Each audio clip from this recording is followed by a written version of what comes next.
All righty. Happy Friday, everyone. So happy to have you here. As you can tell, Josh is not here today. Very sad. But instead, we have someone better. We've got Ben. Ben is, Ben is a lot of things. He is like the king of pair programming. As you can see behind him, he has an incredible project that we will jump into at some point today. But Ben, what have you been up to this week? It has been a busy week. I am fresh in a new role at work and getting a new team off the ground. And so we're The like getting our projects up same to speed. company role. Yeah, same company, new role, switching from IC to a management role and starting up a new team with new projects and getting everyone like on the same page and figuring out what requirements are still up in the air. So I've got that going on at work. Big week at work. Yes. And then I've got this thing going on and having this this project, which we'll talk about. That's basically occupying all my like spare brain space over the last, well, I'll say a couple weeks since it's been on the internet, but really a lot of spare brain space for a long time, getting that shipped and out into the world. So it's been a bit of a week, bit of a couple of weeks here. Feel like I'm really riding a little internet high. Yeah, I was gonna like drop it in at some point in the future, but I just want to kind of dive into it now because it is so interesting to me. I was reading through the article today to refresh myself. I was looking at the website. Not only that, but I was looking at the Hacker News post today. And I think this may be the first time that I have looked through a Hacker News post and there was not a single negative comment in the whole. Yeah, what's up with that? Like everyone, what happened there? Nice. Everyone was like, "Wow, this is incredible!" Like there were a few people that were like, "Oh, what if you did it this way?" Or like, "I would do this instead." Which is like, we're all tech people. Of course, people are going to be like, "Well, I'd expect that and welcome it. Like, let's talk about it." But nobody was tearing it down. Like, why would you do this? Which would be a very fair question to ask. Why would you do this? And for so long, 6 years, right? Is that what I was understanding? Yeah, I picked it up as like a concept that I wanted to build in 2019. I was thinking about putting it in my friend's coffee shop at that point and worked on some prototyping. I did quite a batch of work at that point. And then set it down for like 9 months at a time. And then I pick it back up again and like work on the front end. Because this project, maybe should explain it a little bit. If you're watching on YouTube, you can see it in the background of my video. But it's a 1,000 pixel wooden display, and the pixels can change one at a time, and the machine is deliberately very slow. There's basically a CNC machine that's moving a device to turn the pixels one by one. So it takes about 5 or 6 seconds per pixel change on average. And so the thing takes forever to draw 1,000 pixels. It takes like, for an average change from one image to the next, it's like 45 minutes or so. So it's very slow. It's not meant to be practical in any way. But it felt like something that would, like, it was tickling me, and it felt like it would resonate with other people. And everyone I mentioned it to, even at an early stage, was pretty excited about it. So that just kept me going and tinkering on it. Yeah. So I have a question. I have an idea, but I want to hear your perspective on it. Why do you think people are so like interested in it in like the most excited fashion? Like not in any type of like negative way, but they're just like, this is so interesting. I've wondered that same thing. Because I like, part of me wants to know, like, and part of me doesn't feel like, oh, this deserved this amount of attention or something. Or like, I can't explain to you why. I just had a hunch that people would like it. I got a better response than I was expecting, to be clear. But I sensed that it would resonate. How big was your response? I got like, you were first on Hacker News for a whole day. Yeah. So that was the crazy thing I didn't expect. I was hoping to hit front page of Hacker News, which I think most people in your audience would probably like, that's a cool thing to achieve, right? Like cherry in the cap, like you build something, it made it to the front page. That's great. That was my like Hacker News goal, was front page. it went pretty much straight to number 1, and then it sat there for like 22 hours or so, which was Insane. wildly unexpected for Right. me. I think that's pretty unusual for Hacker News to sit there that long. Like it takes. So it got a lot of eyeballs. Yeah. Got a lot of eyeballs on it. My blog post writing up, which I spent a lot of effort on, like that was kind of the product here. That's what I was trying to get on Hacker News, was the story of what I built. Right. And that got like 140,000 unique visitors on it over a week, which is not typical for benholmen.com. Not normal. Not typical for most like regular blogs, like things that aren't like company or like some very, very, very well-known celebrity of some variety. That is, and with rare. no marketing behind it. Just like that's all viral. Just a link. Like some of that is from Hacker News, some of it's from like the secondary news market, basically other things picking it up. And they had like 45,000 unique people visit kilopix.com, which is the actual like controller for the thing. Right. So about a third of the traffic as the article. And then people are interacting with that in different ways. The actual number of submissions was in the hundreds. I haven't done a recent count. I'm guessing it's like 500 or 600 unique pieces of art were submitted to it, which is way more than I expected. I was hoping to have like best case scenario would be a week's worth of submissions to draw. I didn't want to have like an empty queue. That was my goal, was enough to keep it interesting, not so much that it would be like work to maintain the queue. And that totally hit. Like I got more submissions than I needed, and people were so good. Like same thing with Hacker News, like not being negative. I had a couple buddies, Joe Tannenbaum and Chris Morrell, who you've probably had a chance to meet those guys. Yeah. I gave them admin privileges on and just said, hey, will you help me keep an eye on this queue? And we just in case I don't spot something. Yeah. We just deleted a few things out of the queue. Nothing made it close to being drawn. It helps that it's so slow. Just really sincere. That's part of the benefit. Like it takes a while to cause a problem. Senior level engineer brain on that one. Let's make it take so long. I don't have to I can just like. There we go. Also, who's this joker in the chat right now? I see he was on vacation. He is. I'm like, kids must be napping or something, because otherwise, get out of here. Josh, wish you were here, man. Yeah, same, 100%. I did have to scale up my server once. I'll say that I did double my server. I probably wouldn't have had to if I'd done a little bit more early optimization, but I didn't expect that spot. I didn't expect that traffic. And like having to scale your server is a good problem to have in my book. Like, hey, you guys, this got so big, I had to resize my droplet. Like that's not a bad story for this kind of thing. No, we're not making money here. It just adds to it. Like I had no expectations coming out of this, and here's what happened. That's awesome, man. That is so cool. I was thinking about it, and so what do you got it on the tangent about how much attention it got?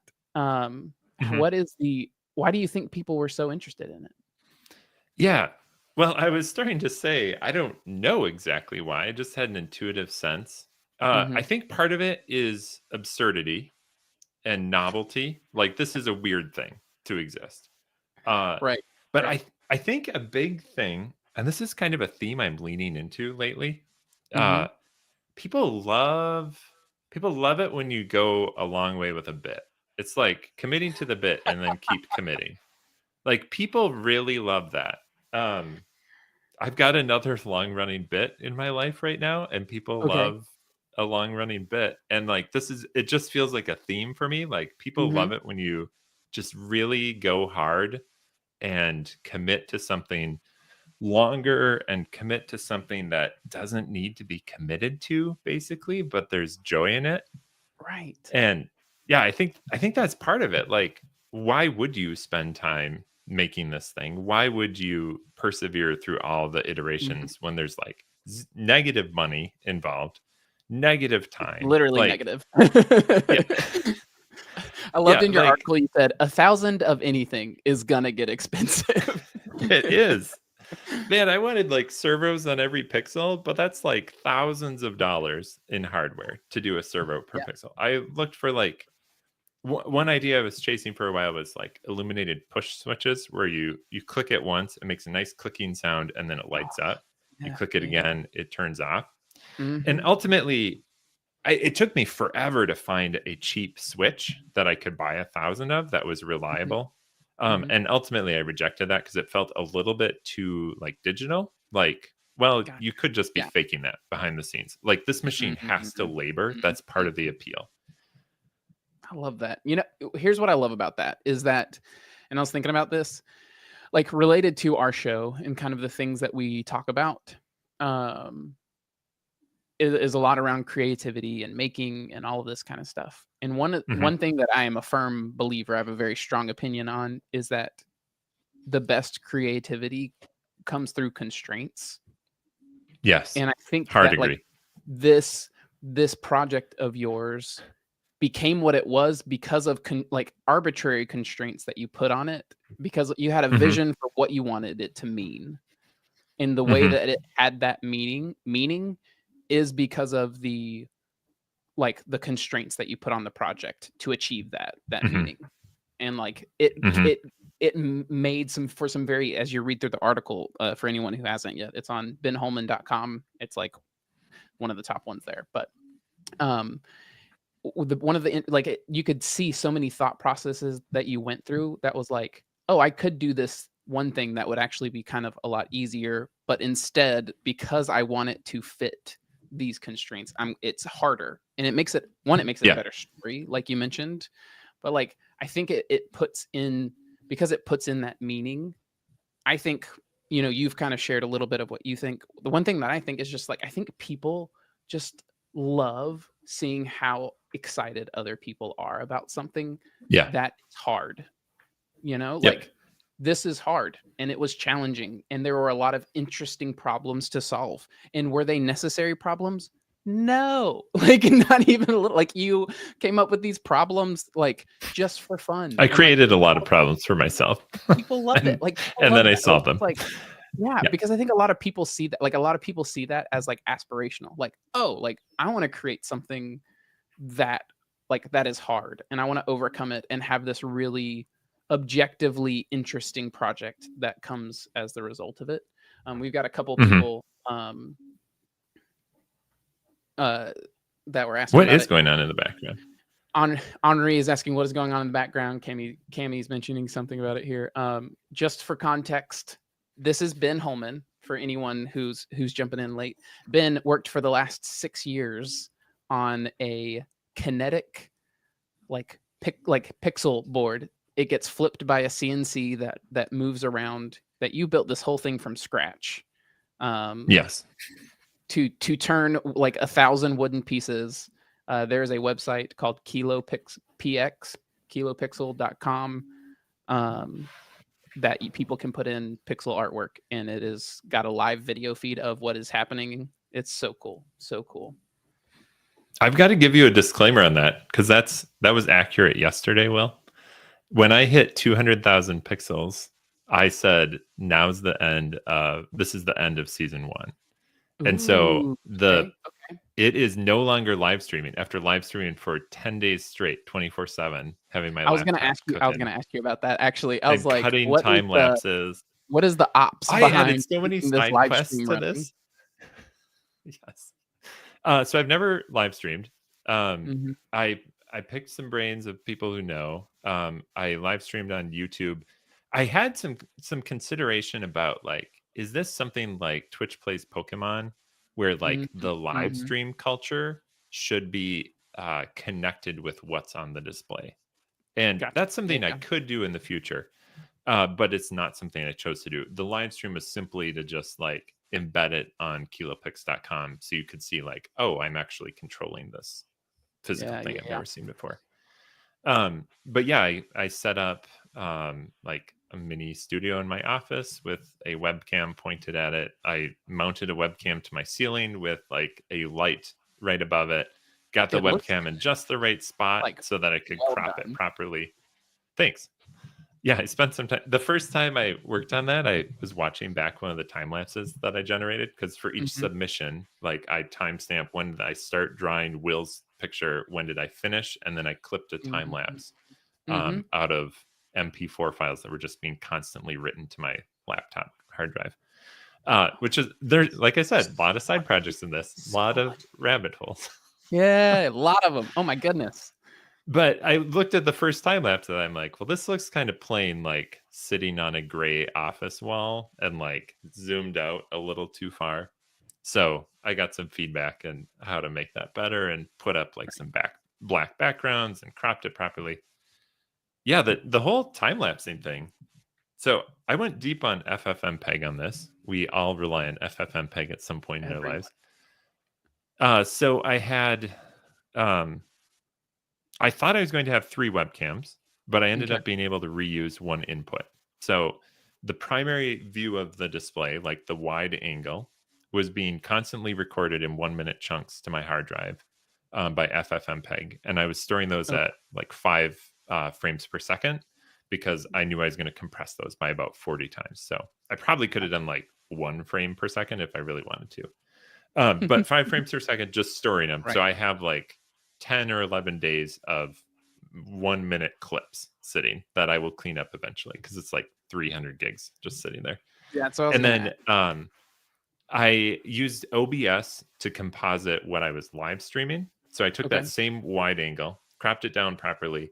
And then I also mounted, I don't know if it's over here. No, the arms working on the other side. I mounted a camera to the head so it moves around the Yes. board and you can I saw actually that. watch it turn the pixel. Turn the pixel. And That's so so that was a second webcam plugged in and controlled. And then I just had to keep OBS happy and restart the stream periodically and make sure nobody walked in front of it for 10 days.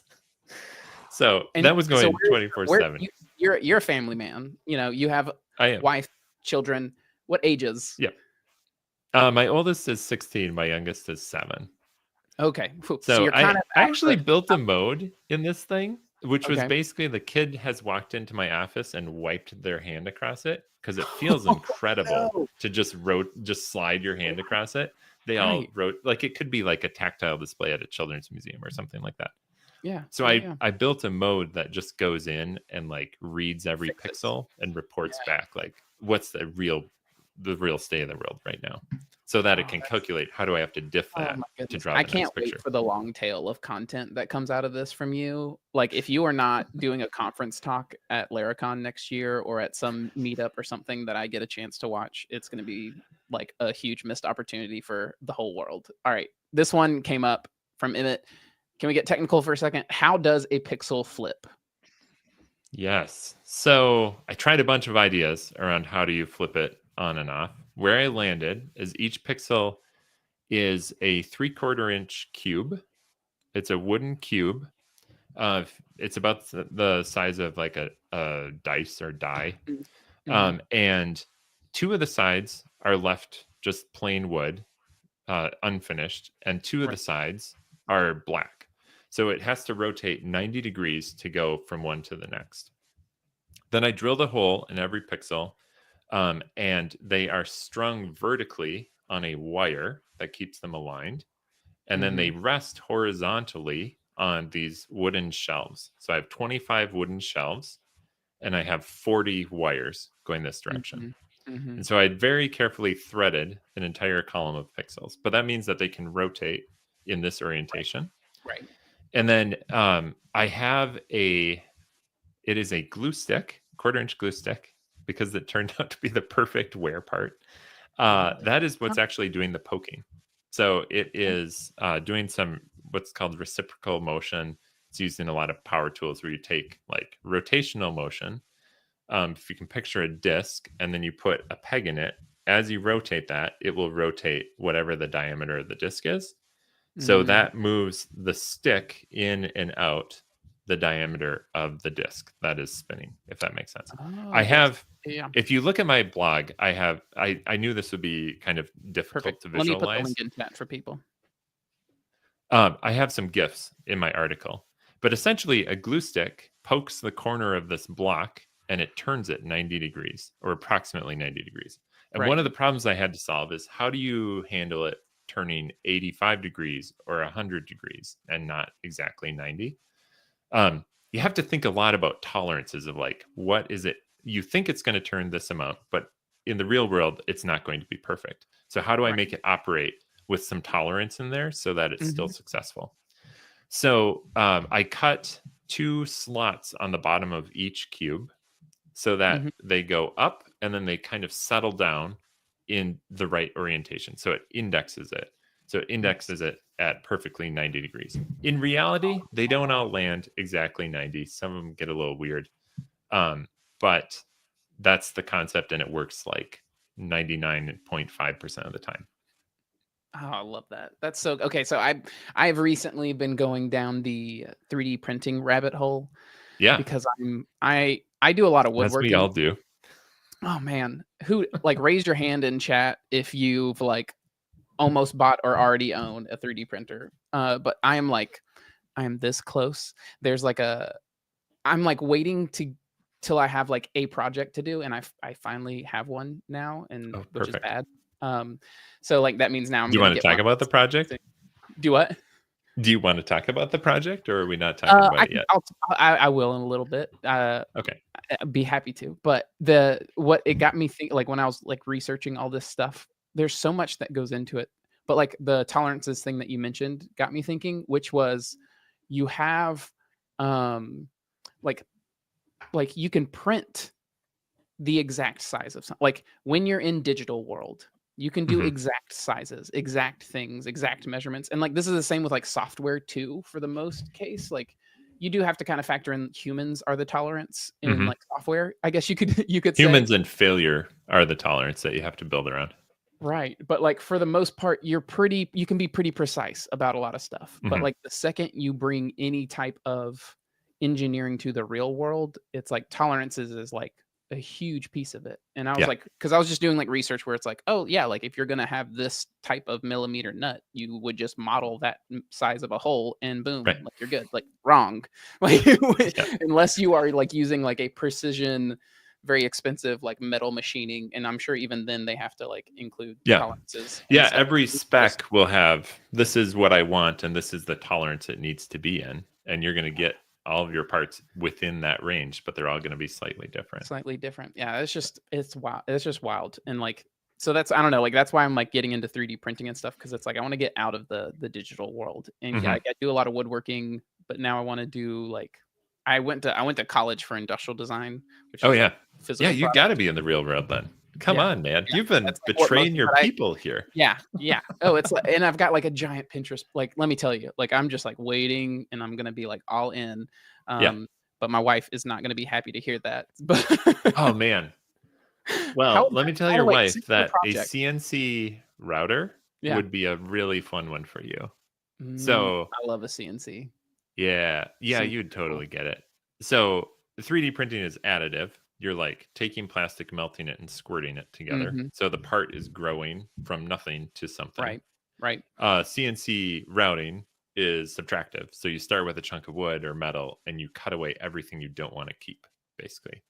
Mhm. And that allows you to do a lot of interesting projects as well. I mean, additive's fun too, but if you're already woodworking, man, Yeah. a CNC router would be a fun addition for Yeah, you. we've got there's somebody that we know, that has one, and I'm like, "Okay, if I get a 3D printer and Yeah. then I borrow like, let them see and see some stuff, like, I can do anything," you Yeah, know? that's Uh, perfect. Henri said that his first 3D print was a Wu-Tang logo, and There that you is go. hilarious See, to me. is that does that count as a project? Like, is that an excuse to get a 3D printer? Yeah. I have this Well, project. I've got I small want to children. print the Wu Tang logo. Yeah, well, I've got small kids, so it's like, "Oh, babe, we don't I can m make a toy for the kids," you know, Yeah. like, it'd be great. I will spend thousands to make a little toy. That's Yeah, great. exactly. It only costs 700 for infinite toys. Right. But yes, no, I'm definitely gonna get, one of the, bamboo P1 Mhm. P1Ss, I think is the it's something like that, but there's, like, somebody at my, church that I go to, and he is, like, very into automotive and wants to, like, start doing, like, automotive parts and Yeah. doing, like, custom stuff. and he needs like a 3D printer to like test things. And I was like, well, how about this? He's like young, like early 20s, so he doesn't have like the funds to be able to do something Hmm. like that. And I'm like, great, I'll bankroll it. Think of me as the VC here in this situation, angel Hmm. investor. I will have the I'll be manufacturing, you can be ideas, and then Yeah. that will like be the excuse that I can get it because there's somebody who has ideas, and then I'll Yeah. think of ideas, I'm sure, once I have it. I have found pretty good utility out of my 3D printer. Uh, I didn't really go deep in the like, I'm going to print everything I can find on Thingiverse. My son has used it Yeah. for that. I don't know if I wanna do I that. really That's my thing. enjoy the modeling and then prototyping. So like this thing Mhm. actually has quite a bit of 3D printing on it. Wha Like what the whole parts? head. The most complicated, the simplest stuff is like limit switches, or like holders for limit switches. So for example, up on this bar, a CNC machine, to explain what a limit switch is for the audience, uh, it has to know where 0 is, and then it calculates, well, I know I moved 100 millimeters this way, so I know where I am still. Oh, I moved another 100. So it's always referred to like a single point of reference. So you use limit switches where they slowly back off until it hits the limit switch, and then you know Mm, exactly where you are. Same mhm. thing, 3D printers do the same thing. Like before it starts printing, it'll zero out, and then it can figure out exactly where it is in the world. Nice. So up here on top, there are some 3D printed bits to hold that. What's most complex though is the part that goes up and down on this. Right. So I purchased some off the shelf parts that interface with this extruded aluminum, Yeah. and they have like the typical wheels that you would see on a 3D printer. It's kind of like industrial Lego sort of stuff. You can build things of different shapes and sizes. Mhm. But that just has a few holes on it to attach whatever you want to it. So I Right. 3D You gotta printed make the things to something to attach. hold a stepper motor and to hold the glue stick poker that I was describing earlier, and Yeah, yeah, yeah. the arm for the camera, Oh my and a goodness. custom mount for the camera. I actually took apart this webcam because they're Mhm. just designed to sit on your top of a Right, right, monitor. you don't need everything that's there. Exactly. So I took apart the mount and got down to like a metal Mhm. bracket somewhere inside of there, and then 3D Oh, that's printed awesome. The exactly the right perfect thing. shape so Oh I my could put it. goodness. That kinda stuff just makes me so happy. Like, I bit like a huge Casey Neistat fan. Yeah. Um, when like, I can vividly remember when he started doing his vlogs was with the first year I got out of college, and I Hmm. was sitting and this is I was starting to learn, like, development for the first time coming Hmm. out of, like, being I'm an industrial designer, I'm sitting in this office doing 3D models, which is the equivalent of, like, Legos because it's a very old company. And I'm like watching these Casey Neistat videos and just feeling like so inspired, like so creative. I'm like, I've got to get out of here, like, Yeah. and so like Very that different kind of vibe vibe of in like, his shop. yeah, like tearing stuff apart, like putting things together like the way you want them to be done. I've started watching let me tell you, it's like they know these algorithms know. Like I've They've started got you looking up dialed in. 3D Yeah. printer stuff and all this, and they've started putting like home labs and like people who created Hmm. like one of a kind musical instruments and all this kind of stuff. Yeah. I'm just like, this is so cool. Man, So I was deep in the Winter Garden, I think was his oh, it's name. so good. Yes. Yeah, Okay. I'm I so got so glad you deep said in that. that hole. Honestly, that probably inspired this because I was like watching him build stuff and iterate about the time Oh I was my goodness. trying to It cook is up my own so idea. good. I need to find this video. I'm gonna try to find it before the end of it to share. But yes, if y'all have not heard of Winter Garden, oh my goodness, y'all need to go check him out. I had a video that's just been sitting in my backlog on our like linear content Mhm. thing of like bring this up on the show as like an interesting link. He is so like that kind of stuff is just awesome. And I just love that idea of like being creative with across like a few different mediums. Yeah.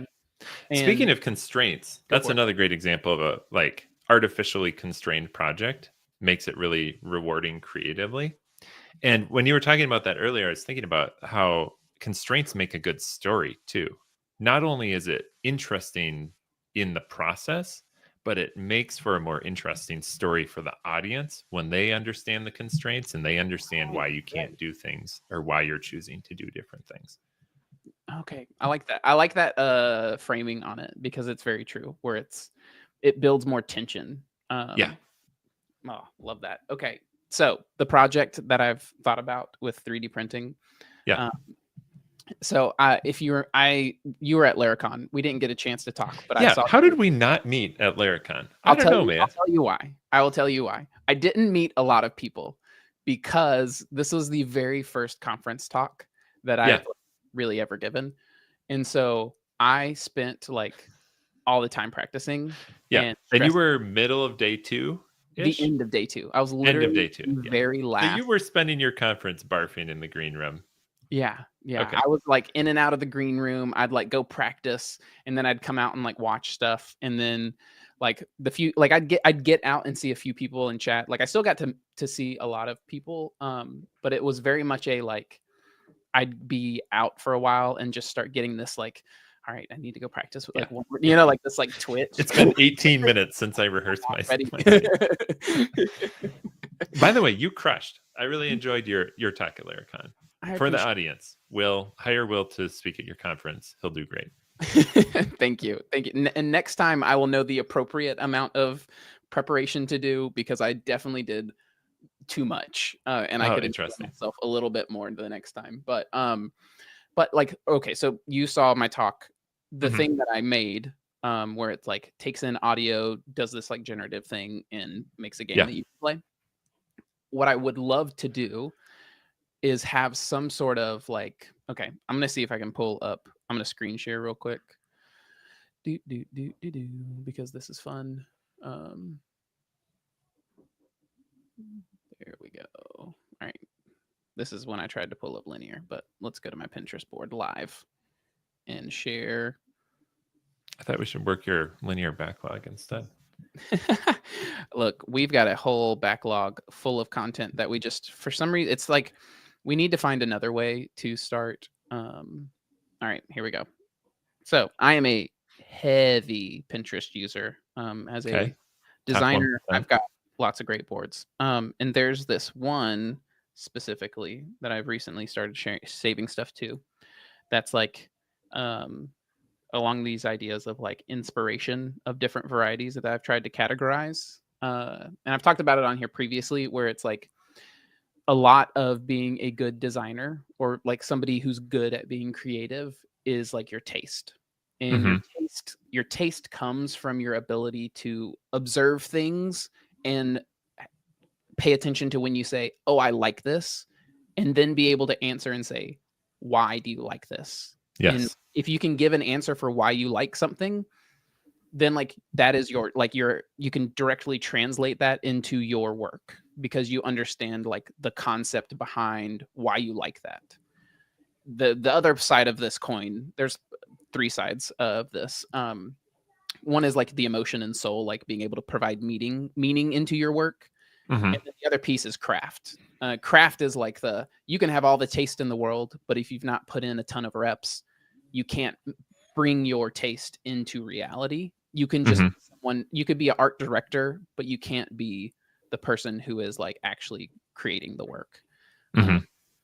But anyway, this That's is interesting. The first point you made about having to articulate why you mhm, like something or why it's quote good yes. is an interesting distinction. Like many people can like things Mhm, and can accumulate many things they like and understand like, oh yeah, this is something I like. right. But figuring out why, let alone explaining it, is another bridge to cross. Yes. And it is deceptive how hard, like it sounds straightforward and simple, Hmm. but it becomes difficult. Like that is like what differentiates creative people from not creative people in my mind. Hmm.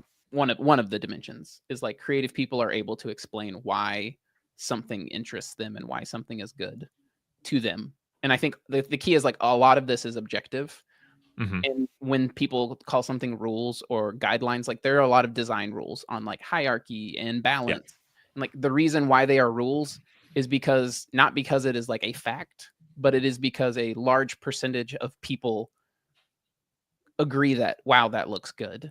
Not because it's like objectively good for some scientific reason. Hmm. Like it's just like a thing over time that people have observed. A lot of people really like this. So this is a rule now, which is Hmm. why it's okay to break rules because it's like objective why it's good. So there are cases where like breaking the rule is actually better because it becomes more interesting when you break the rule.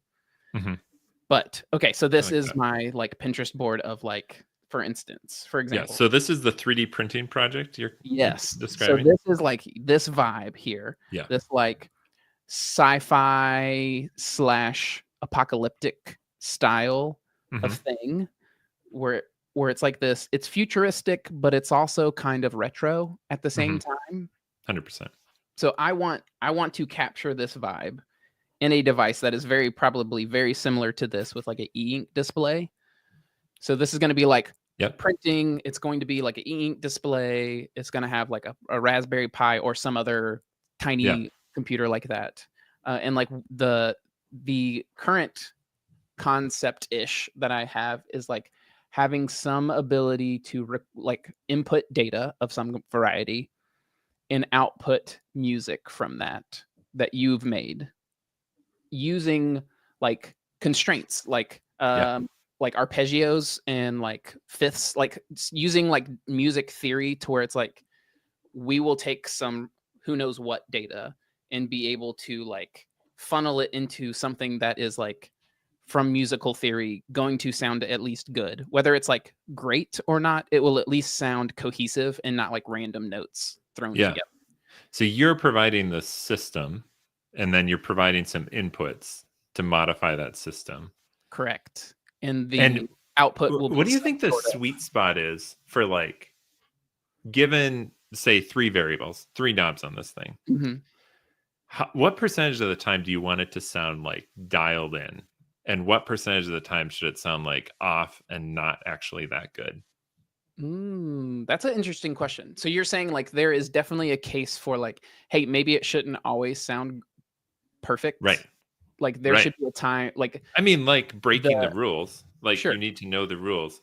In Right. music, like I'm Right. thinking about dissonance. Like dissonance is Mm, really motivating to humans, especially when you can resolve it.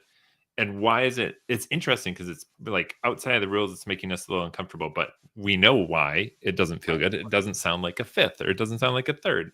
So, would you want that device to play outside the rules sometimes? mm. I think that's a good point. I like the concept that you're bringing, which is just like the way I thought about it was just the kind of the same way with my conference talk, which was like no Hmm. matter what, it's always going to be something playable, you know? Yeah. Yep. Yep. Um so like my idea was like, okay, no matter what, it'll be something that is good music wise. But I kind of like the idea that you can like be so extreme that like it may be cohesive, but like you're saying, like in music, you can do minors, like maybe like it flips over to like a minor where you're kind of like, Hmm. something's like something is negative, like it's a negative Yeah. connotation to it, or something along those lines where like maybe it like isn't resolved yet. It's like whatever that like chord is right before it Yeah. resolves, or like some kind of, I don't know. I think it'll be a fun one to think through. But I'm like most excited about like modeling. Yeah. What 3D modeling software do you use? I use Fusion 360. Okay, that's I what I've. haven't really experimented with others. What's your go-to? Or So I in my past modeling life, it was all SolidWorks, yeah. because it was all for like very professional Hmm. manufacturing type work on Windows computers. But I'm now like a Mac guy, and Linux just like straight up doesn't support Okay. 3D modeling of any They variety. don't bother. They're like, yeah, it's like 3D modelers were basically like, no chance, we're not Yeah. doing this. So it's like it's either Mac or Windows, and I'm Mac, and like Fusion 360 or Rhino seem to Okay. be the best for like parametric. Yeah. For Man, I love people who don't know, parametric. there are two types of So good. modeling. There are like parametric modelers, which allow you to define like shapes as like faces, and that's like really important for manufacturing, because like you have to be precise, you have to be able to like provide measurements on surfaces. And then there are other ones like I'm not sure what other ones fall in this, but like Blender, for Hmm. instance, is a I'm not sure the technical term, but the way they render surfaces is with triangles versus like actual shapes. But that's like for the purpose of rendering. Like you're creating models for rendering, and so the by using triangles, you get better shapes and better like renders, digital Yeah. renders from those. So those are like the two types. And like, so you want a parametric modeler if you are going to be doing like precise printing of any kind or manufacturing. And Fusion 360 and SolidWorks are in the family of parametric modelers. If you want to design and use a spreadsheet at the same time, you'll love parametric modeling. Yes. Oh, that's what. Oh, we got old Mark is in the comments where he was like, it'll fit very well with your Yes. your brain because Hey, Mark. it's like using variables and stuff in software. Love Yeah. that. But Yeah, yeah, very much. that's my idea. All right. As we wrap up the final little bit of the show, word on the street is you have some things that you've brought, links and or topics. Yeah. I want to hear them. So my topic that I wanted to talk about, and I feel like we kind of covered, is like, what is the role of playfulness in adulthood? And I think that this whole project is like playful. We can talk about that for a bit. Yeah. I think that's part of the appeal of the project, is that it is playful. It doesn't need to exist. It doesn't it is just for the fun of it. It's just playful. Mm-hmm. And I think we get really hardened in adulthood. Like we feel like we need to be serious, or like we're expected to be serious.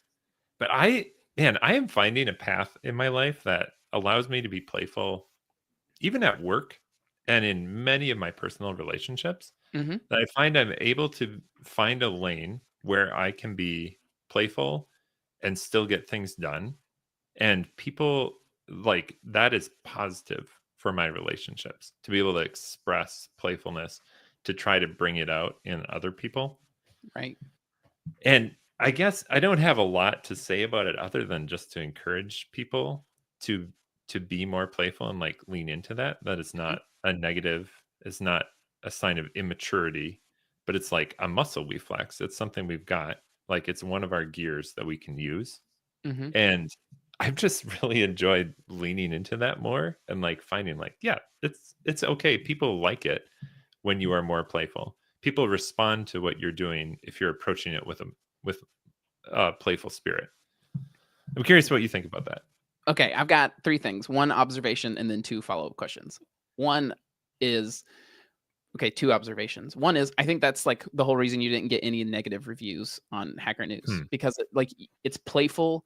It is not necessary, and it doesn't require the people to like use the software to like be productive. I think that's where like a lot of negativity comes in. It's where it's like, oh, you're saying this is better than what I'm trying to do.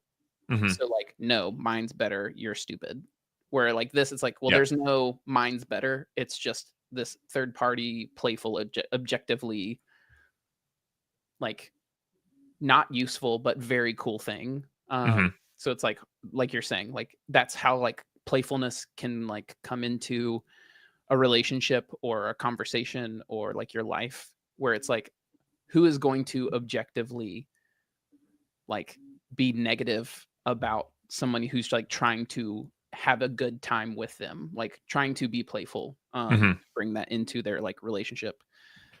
The observation that I have, which is just like you are at Laracon. A lot of people, because of Josh, are big Laravel people here. And one thing that drew me to the Laravel community, and why I think Laravel people, the community itself, the conference is such a good place to be, is because I think it is one of the most playful, when the way you're phrasing it, like the way you're using it, like one of the most like playful groups that I've ever encountered in a professional setting.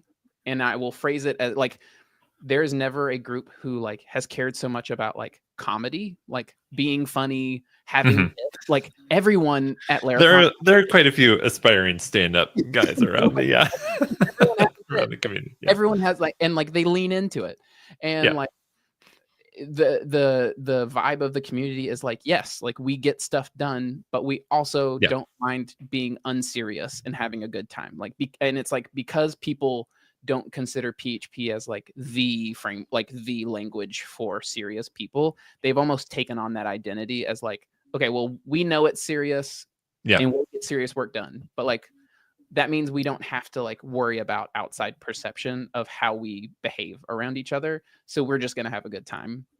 Yeah, Uh, I think that's accurate. so I think that was like my second observation was just like I think that fits very well with the vibe of like the Laravel community. Hmm. Then I have two questions. Question number one is how are you bringing like how do you bring playfulness into your job? Yeah. When you said I'm trying to bring playfulness more into my work, I want to know how you do that. Yeah. So I view playfulness at work as like a culture thing. And it might be a little selfish, but for a while now, I've been in roles where I kind of get to set the culture that I want to be part of. So in my position before my current one, I spent 6 years and I was the first technical hire and then CTO and hired a team. So I got to like set the team culture. So I had the freedom to do that. I moved to my current role and went to IC for about a year, and now I'm back in management. But even in that IC role, like I decided to like take a chance on being to be playful with my coworkers in like a joking and teasing way, and see Mhm. like who's ready to play basically, Right. and who just like is serious at work. And you have to feel that out. Like there are playful people and there are people who they're not into it, and you just got to respect that, right? Yes, But I'll 100%. tell you one little story. So at Zillow we have 34,000, 35,000 custom Slack emoji in our Slack setup, which is A feels lot. like a lot. Yeah. Anyone in the company can add them. Mhm. We have a twerking emoji for Zillow. There's a Zillow twerk. And my first week, I want to say like my third day at work, I decided to add our product that's owned by Zillow, Mhm. an Aereo product twerking. And like that was day 3. And I was taking a chance, like, how is this going to go? Yeah, And it like, you've landed not had a great. chance to understand, is this twerking thing even widely used by people, like I knew that the Zillow one was, and I Mhm. just thought, you know what? This is a risk, but it's playful. I'm gonna go for Mhm. it. Yeah. And that was a great like bridge to build with my teammates. It really did set up like a tone of like, this is what this Ben guy's about, or like what's his deal. Yes. Um, Yes. I love that.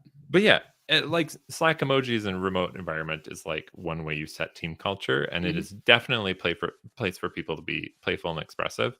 And so I just lean into that, and we make a lot of them and use them like almost in a contest of like how creative can you be in I this love one very specific way.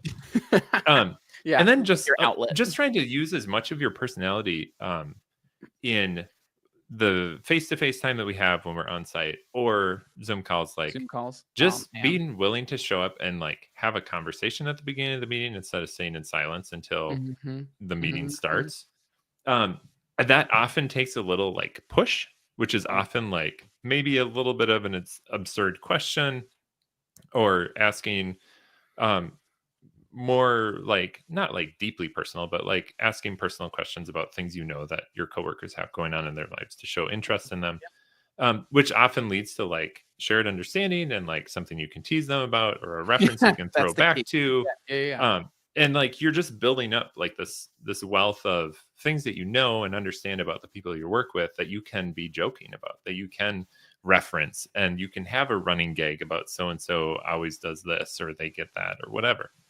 Oh, I And love just that. being willing to lean into it and like recognize who's there to like they enjoy that speed and who would Mm, rather not, and right. just use it when you can. Well, it's really funny. So, a couple things. One, Lara bits. That's pretty good. I like that. Also, Lara laugh. Not terrible. I think the bits one is a bit better. A bit better. um, I don't think Ben did this. But that's one approach. Yeah, that Um, is a different, yeah, that sets a tone. so I think that like me and my wife, this is our relationship. Like her love language is giving me a hard time Yeah. and like messing with me. Yeah. And it's like if she's not, then I know she's mad at me. Like that's how I know. And like I Mhm. think that's just one thing that I think it came as a result of like Aaron's time. There was somebody at Appright who did a talk at um, the Big Sky Conf, and he said people hire someone who's fun to work with. Yeah. And like, although theoretically you should hire someone who's best for the job, the reality of like work in a company and a business is that like you spend a lot of time around each other. So what factors into a lot of those decisions is like whether someone's enjoyable to be around. Hmm. And I think like I'm very much in your camp where like I literally show up to a Zoom. There was a time where I was at a company where like they would never turn on the nobody turned on video. Oh God, Everyone stayed on sounds like a mute nightmare. until the person who ran the meeting got Yeah, there. Everyone gave their updates and then left.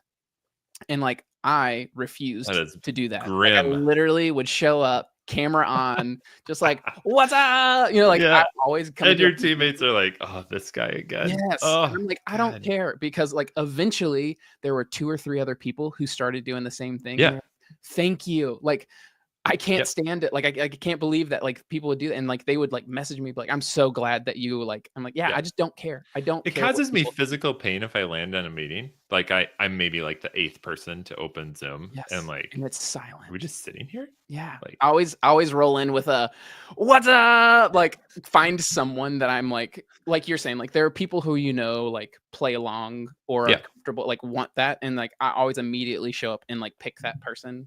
yeah. And then, like, And sometimes, like that is the catalyst. Often the yes, rest of the yes. culture crystallizes around you connecting with one or two people who you know are down. But Mhm. the rest, like pretty soon smiles are happening, people are participating then. Yeah. We Man, have a that's the couple kind of of grumpy culture I want to be Gus's. in. We have a couple of grumpy Gus's, and, like, it's, like, to the point where it's like, "Okay, you have chosen that as your bit We've is given now you that so you are many grumpy, and chances. so we are going to push like, we are now going to make that the joke, is that you are a grumpy Gus." And so, like, Yeah. I'll do the same thing too, where it's like, I'll mess with them, and I make sure that I'm like, "Hey, if you ever want me to, like, stop, let me know." But, Yeah. like, I think they don't want to be very vocal, but they do love being a part of it in some way. Yeah. So no, I love that. I really, really love that concept of like playfulness. I think as I adults, it's go on. just go. Yeah, I was gonna say, I think it's just as adults that is like being adult is so stressful. Like it is so. Me and my wife talk about this all the time. We're like, what did we do with all the Yeah. like? What did we do with our free time? Like Yeah. we had so much of it, but I don't remember it. I Like don't know how I spent it's it all. because we had no cares. Like we are carefree, and when you don't have like any cares, like you don't think about your time. Like now we think about time constantly because it's like, well, I need to optimize it and get more stuff done and take care of this kid and take care of this project and this work thing.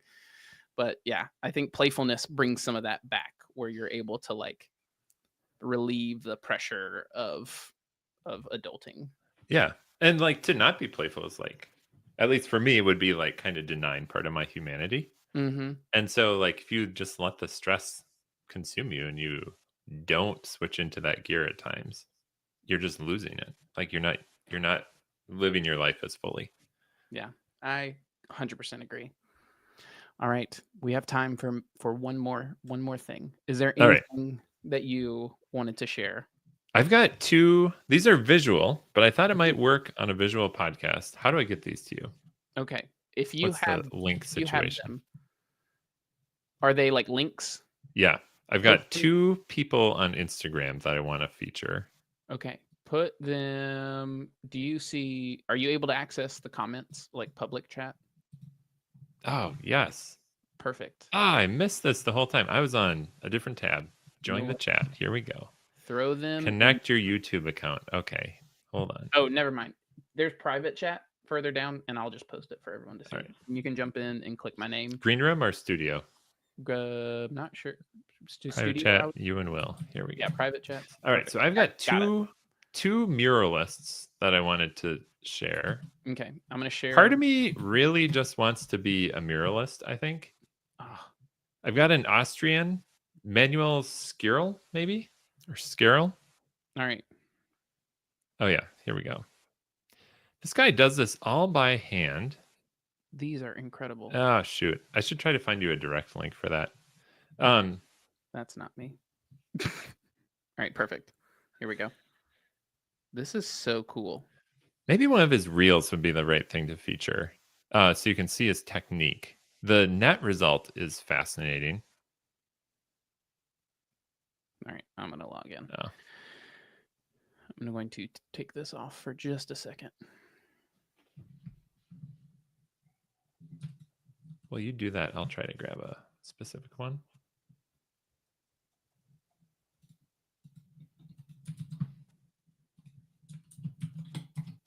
Sorry about the keyboard, everybody. Oh, not a I'm problem. so good staying off my keyboard and mouse when I'm recording. Yeah, his very first reel is incredible. Perfect. All right, here we go. Got it. Let me share this again. This one? Yeah. So this is the only tool I've ever seen this guy use. And it is a cut up foam roller, basically. Mm-hmm. And this is one of those things I'm always fascinated by, a simple technique that has clearly been mastered to an extreme degree. Like he's doing this with one janky little tool. If I handed this to you and said, hey, so make this thing, all you need is this tool, we would both fail so hard at miserably. that, right?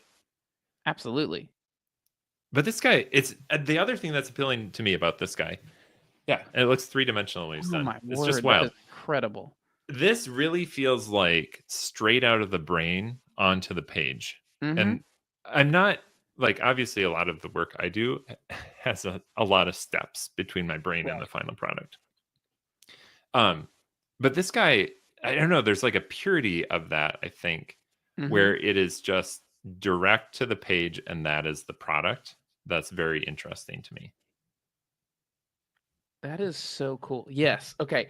I have thought about that exact thing that you mentioned, which is there's almost this. It goes to the craft thing that I was talking about, where if you have taste and you realize things that you like, the only way that you are able to have that become a reality is through trial and error, like repetition of doing something. So like I would love to interview this guy and just say, how did you get to this? Because I guarantee the way that he got here was through some path of like, oh, well, I thought this was a good idea. So I started doing this over and over and over. But then I like realized I kind of liked this specific piece of like part of this process. So I like went down that rabbit hole and then I went down this rabbit hole. And like it's this meandering path of like, well, because I tried this thing, I started to understand what I liked about them.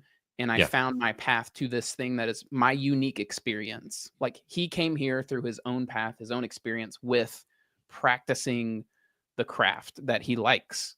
And I think like your story is the same way, where it's like, well, I came to this unique result because I tried to build it. And I had to like run into roadblocks and change my like the path that I was on. Like if you had just theoretically came up with the idea, like when you first started, the way that you were going to do it was completely different than how it ended up. Right. Oh, and like unrecognizable. You could have modeled it or thought through it or sketched it 100 different ways, but until you actually tried to do it, it just wouldn't have like, you would not have ended up with the product that you ended up with. So that is just, I love that kind of stuff. That was the perfect link. Glad you like it. I think we are close to time. We will wrap things up. Will you do me a favor and zoom out a bit to show what the kilopixel drew behind me? Will. Here's what I'm going to do.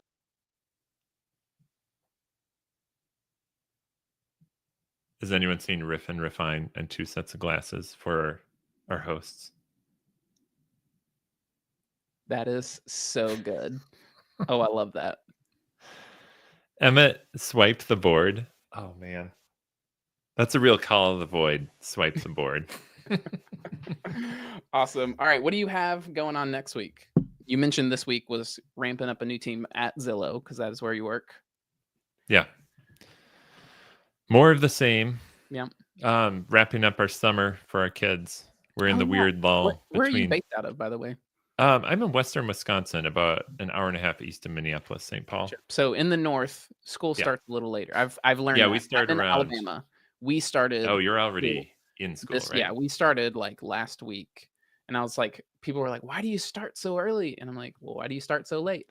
The reason is in the South, you cannot have summertime in August. It just Yeah. doesn't exist. Kids have to stay inside because it gets so hot and disgusting. So I think that's like summer got moved forward the like amount of weeks to where people could actually enjoy the weather. And then Yeah. y'all got moved forward Oh yeah, because we've otherwise got the it's a little perfect too weather cold to right have now. summer at the start. Yeah.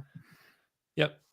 So So that weird interim between all the summer activities and uh, school. So I'm kind of looking forward to like a little bit of, it's not Christmas break because we're not off, like our whole family is not off, but like mhm. a little unstructured time.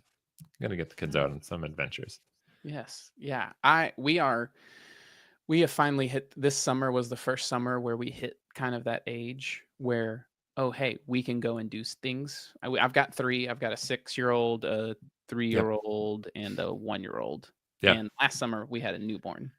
And so that meant So that was last barely summer. getting out of the house. And it was Yeah. like miserable. Like the naps weren't aligned. So like while the two olders were napping, we were stuck in like one room Yeah. with the baby trying to keep the baby quiet so they wouldn't like it was we Yes. called it purgatory.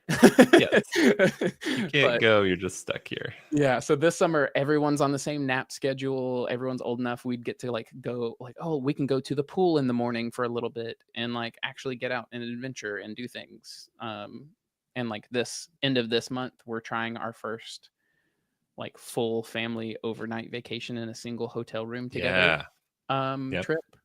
And that's gonna be That'll be an adventure. it will be that's what I Yeah. call it. Okay, so I'm gonna end on this. Um I call them adventures. Hmm. I think that there is a difference between there are two types of trips. There's a vacation and there is an adventure. A Hmm. vacation is when you have no kids and you can actually relax and I you love come that back. categorically a Right. vacation cannot contain a child. It can't. It cannot. It has to be something to where you can come back more rested than when Yeah. you left. Instead of parenting in a harder location. Yeah, Right. yeah, I think even if you go on trips without kids, they could still be adventures. Like yeah. Hmm. you went to like national parks and you Right. spent the entire time hiking. That's an adventure. You didn't actually like come back more rested. I You like that you went and distinction. enjoyed it. So like but anything with kids is automatically an adventure. And as long as you put yourself in that, I think where people get tripped up is if you put yourself in the wrong mindset. Like, oh, we're going on vacation. I need to have fun and relax. Hmm. It's gonna make it not fun, and you're definitely not gonna relax. Like, if you call it an adventure, you get to enjoy the fun of it with the understanding that, like, I'm not here to, like, come back rested. I'm here Right. to make memories. Yeah. And, like, if that's the focus, then, like, you have the right mindset to actually make good Yeah. memories. Well, So I'll leave you with one phrase that we've had in our family for a oh, long I love time. these An movies. older parent gave us this phrase. Whenever things are going south, when you're stuck in that hotel room with your kids and like one kid really should be sleeping but they're not, Okay. all you say is making family memories. We're Ah, just making family making memories. family memories. They're not necessarily great, They're but we're they're making just family memories. memories. We're here Oh, together. love it. Yep. It goes along with a bit that I have, which is there is quality time and there is quantity time. And the best Yes. relationships are formed from quantity time, I think, actually. Yeah. And And like, quantity yes, time is spending the night in a small hotel room with 3 kids. That's sure quantity time, is. baby. Quantity time for the win. Yeah. Awesome. Well, that is the show for this week. I hope everybody has a fantastic weekend. It was awesome. Thank you for coming on, Ben, and Oh, stepping in, privilege. Thank you. Josh, and telling us about your incredible project. I cannot wait to have you back on as I start diving into 3D printing and dealing with my project because I'm going to have you on and you can tell me All all the right. things that I'm doing Call wrong. me up. I'll be here. Oh, we will. We absolutely will. Everybody have a good weekend. Peace.